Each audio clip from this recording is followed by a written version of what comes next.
अस्सलाम वालेकुम वीवर्स, कैसे हैं आप लोग। मैं आपको अनी की किचन में वेलकम करती हूँ। आज मैं आपके साथ शेयर करूँगी कढ़ाई भिंडी बनाने की रेसिपी। देखते हैं किस तरीके से बनानी है हमें कढ़ाई भिंडी। इसके लिए मैंने ये भिंडी ली है। इसको मैंने आधी इस तरह खड़ी काट ली है और आधी मैंने इस तरह गोल काटी है। और ये मैंने एक बहुत ही छोटे साइज़ का आलू लिया था। इसको मैंने बहुत पतला पतला सा, जैसे जूलियन अदरक काटते हैं, इस तरीके से काट लिया है। और ये मैंने 2 लार्ज साइज़ की प्याज ली है। इसको मैंने इस तरीके से काट लिया है। और 2 मैंने ली है छोटी हरी मिर्च तेज़ वाली। इसको हल्का सा स्लिट लगा लिया है दोनों को। और ये मैंने लिया है बिल्कुल छोटे साइज़ का एक टमाटर। इसके स्किन निकाल दिए, बारीक बारीक सा काट लिया है। ये मैंने लिया है हरा मसाला, 2 चम्मच है ये। इसमें हरी मिर्च, अदरक, लहसुन और हरा धनिया मिला हुआ है। ये मैंने बनाने सिखाया हुआ, मैं इसका लिंक डिस्क्रिप्शन में डाल दूंगी, आप चेक कर सकते हैं। नमक लिया है मैंने आधी चम्मच। आप अपने अकॉर्डिंग टू टेस्ट डालेंगे कितना बना रहे हैं और कितना नमक आपको चाहिए होता है। और ये मैं डाल रही हूँ 1 चम्मच के अंदर कढ़ाई मसाला। किसी भी ब्रांड का डाल सकते हैं, इससे जो कढ़ाई का टेस्ट है वो बहुत ही चेंज और बहुत अच्छा बनता है।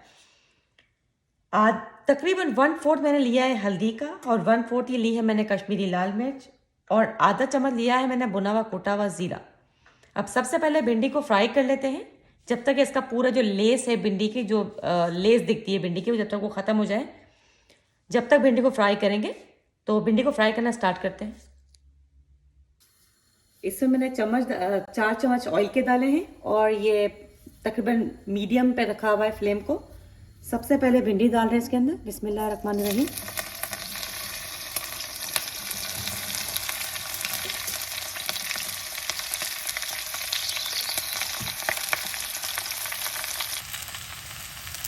भिंडी का थोड़ा थोड़ा करके कलर चेंज होने लगा है अभी, लेकिन रेडी नहीं है। इसको थोड़ी देर और फ्राई करते हैं।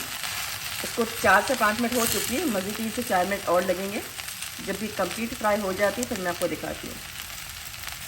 ये हमारी भिंडी ऑलमोस्ट फ्राई हो चुकी है, बस इसको निकाल लेते हैं। इतना ही फ्राई करना है हमें। ये फिर से मैंने वॉक को रखा है। इसमें 3 चम्मच तेल मैंने और डाला है। अब मैं डाल रही हूँ इसके अंदर जो मैंने पतले पतले से आलू काट के रखे हुए थे, उसमें डाल।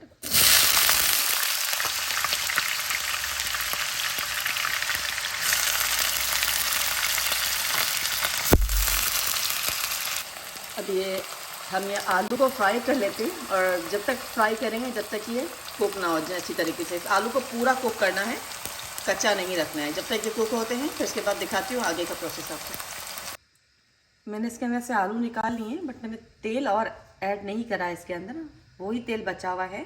इसके अंदर ऐड कर रही हूँ प्याज में।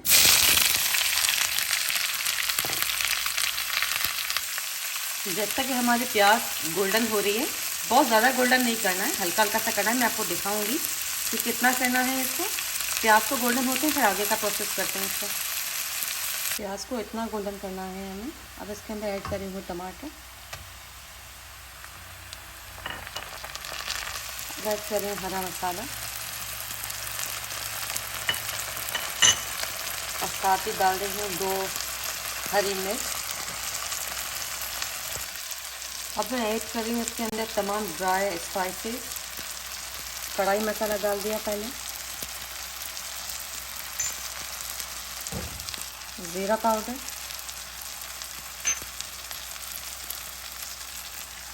हल्दी, कश्मीरी लाल मिर्च। ये हमारा मसाला अच्छे से भुन गया है। अगर इस स्टेज पे आपको लगता है कि थोड़ा सा तेल कम है तो आप तेल ऐड कर सकते हैं। मुझे लग रहा है कि मेरे हिसाब से तेल सही है, तो मैं बस इसको थोड़ा सा 2 मिनट के अंदर इसके अंदर भिंडी ऐड करती हूँ। मैं आपको दिखाती हूँ। मैंने भिंडी इसके अंदर डाल दी है, आलू के साथ डाल दी है। अब इसको अच्छे से मिला रही हूँ और मैं आपको दिखाती हूँ मिलाने के बाद।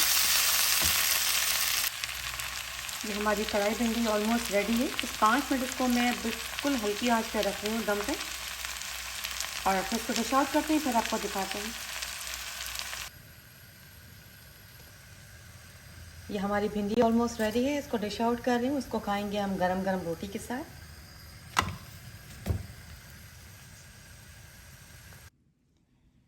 ये हमारी ज़बरदस्त सी कढ़ाई भिंडी बनके रेडी है। इसे गरम गरम रोटी के साथ सर्व करें, बहुत अच्छी रेडी होती है। ट्राई कीजिएगा, इंशाल्लाह आपकी भी बहुत अच्छी बनेगी। मुझे अपना फीडबैक दीजिए, आपको मेरी रेसिपीज़ कैसी लग रही हैं, और अगर आप कोई फरमाइश करना चाहते हैं अपनी रेसिपी की तो प्लीज़ मुझसे कर सकते हैं, और मुझे डिस्क्रिप्शन में बताएं कि आपको मेरी रेसिपीज़ कैसी लग रही हैं। इंशाल्लाह फिर आपके साथ अपनी नई रेसिपी शेयर करूँगी। अल्लाह हाफ़िज़।